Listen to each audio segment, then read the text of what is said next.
दोस्तों, अमेरिका और ईरान के बीच जो कॉन्फ्लिक्ट है वो हर पल नई खबरें सामने ला रही है। और सबसे बड़ी बात यही है कि अमेरिका चाहता है कि ईरान को दबाव में लाया जाए।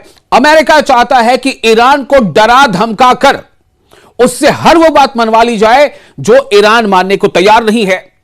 अमेरिका दरअसल चाहता क्या क्या है, ये आपको आगे बताएंगे, लेकिन फिलहाल आपको ये बता दें कि ईरान अगर झुकने को तैयार नहीं है तो उसकी बड़ी वजह क्या है। क्योंकि ईरान एक नेशन, एक कौम इस तरह की है जिसका एक लंबा तारीख रहा है शहादतों का, कुर्बानियों का। आपको एक बड़ी खबर देने जा रहे हैं। ईरान के वजीर खारजा अब्बास अराकची ने ईरान के खिलाफ किसी भी फौजी जारहियत के हवाले से सख्त इंतबाह जारी करते हुए, यानी वार्निंग जारी करते हुए इस अमर का इयादा किया है, दोहराया है इस वार्निंग को कि तेहरान धमकियों और जबर से पाक एक मुज़ाकराती जौहरी मुआहदे के लिए तैयार है। सुन लें आप, बहुत बड़ी बात है। कहीं ना कहीं इस पूरे हालात की ये गम्माज है, अक्कास है, ये बताती है कि मामला क्या चल रहा है। ये बताया जा रहा है, ये वार्निंग देते हुए बताया गया है कि तेहरान धमकियों और जबर से पाक एक मुज़ाकराती जौहरी मुआहदे के लिए तैयार है। यानी अगर अमेरिका चाहता है कि दबाव में ला करके, धमका करके और उसको डरा धमका करके उससे जो चाहे मनवा ले, बिल्कुल नहीं, ऐसा बिल्कुल ईरान झुकने को तैयार नहीं है। बुध की शब की बात आपको दे रहे हैं, अपडेट दे रहा हूं आपको। बुध की शब अपने एक्स अकाउंट पर जारी पैगाम में अब्बास अराकची ने अमेरिकी सदर डोनाल्ड ट्रंप के हालिया बयानात पर रद्द-ए-अमल दिया है, जिनमें ईरान के खिलाफ फौजी कार्रवाई के इम्कान का जिक्र किया गया था। ठीक है, तो यह डोनाल्ड ट्रंप को बताया गया है। गुज़िश्ता तनाज़ात के बाद जो भी विवाद रहा हो, उसके बाद ईरान की दिफाई तैयारियों में नुमाया इजाफे पर जोर देते हुए वजीर खारजा यानी विदेश मंत्री, एक्सटर्नल अफेयर्स मिनिस्टर ने कहा है कि किसी भी हमले का फौरी और भरपूर जवाब दिया जाएगा। फौरी और भरपूर जवाब दिया जाएगा। उन्होंने कहा कि हमारी बहादुर मुसल्लह अफवाज मुकम्मल तौर पर तैयार हैं, उंगलियां ट्रिगर पर हैं और हमारी अजीज सरजमीन फजाई हुदूद, फजाई यानी एयर स्पेस, फजाई हुदूद और समंदरी हुदूद के खिलाफ किसी भी जारहियत का फौरी और ताकतवर जवाब दिया जाएगा।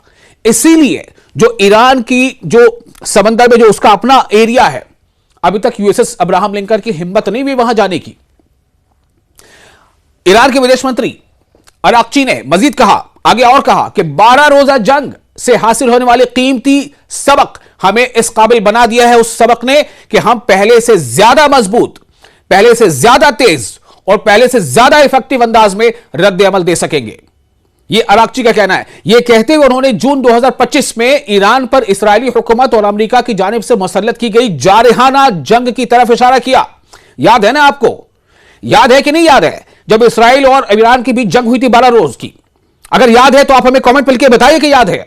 और क्या देखा था आपने, दुनिया को क्या बताया? अब ईरान ने यह बता दिया था कि आयरन डोम नाम का हवा महल उनके खिलाफ, जो फिलिस्तीनी जिनके पास कोई फौज नहीं है, जिनके पास कोई बड़ी तकनीक नहीं है, उनके खिलाफ आयरन डोम का जो है आप हल्ला और शोर बचा रहे थे। ईरान ने अपने मिसाइलों को दिखा दिया कि आयरन डोम को भेज सकते हैं और तेल अवीव हो या हाइफा हो, वहां पर हमले कर सकते हैं, और किया। और यहां तक कि मोसाद की जो अड्डा था, जो उसका जो बड़ा ऑफिस था, उसको भी निशाना बनाया। कई बड़े इदारों को, रिसर्च सेंटर्स को तबाह कर दिया ईरान ने उन 12 दिनों की जंग में, जब 2025 में 12 दिनों की जंग हुई थी ईरान बनाम इस्राइल। अब्बास अराकची ने आगे कहा कि इसी के साथ ईरान हमेशा से एक बाहमी मफाद पर, बाहमी यानी कॉर्डियल, ठीक है, अगर आप चाहते हैं कि कुछ बिना धमकी दिए आप चाहते हैं कि कॉर्डियल एनवायरमेंट की बातचीत हो, तो ठीक है, देखते हैं। एक बाहमी मफाद पर मबनी मुनसिफाना यानी इंसाफ की मबनी हो, इसमें कोई ना इंसाफी नहीं होनी चाहिए, मुनसिफाना इंसाफ के साथ और मसावी जौहरी मुआहदे का खैर मकदम करता है और करता रहा है, बराबरी की बुनियाद पर, और जबर और धमकियों और खौफ और हिरास से पाक, उसमें कोई धमकी नहीं होनी चाहिए, क्योंकि धमकी हमें मंजूर नहीं। अगर आप धमकी देना जानते हो तो हम जवाब देना जानते हैं। गिराया तो था ईरान पर, B-2 बॉम्बर से बमबारी तो की थी अमेरिका ने, याद है ना, दुनिया को याद है। इस्राइल ने हमले तो किए थे ईरान पर, लेकिन जवाब भी मिला और करारा जवाब मिला।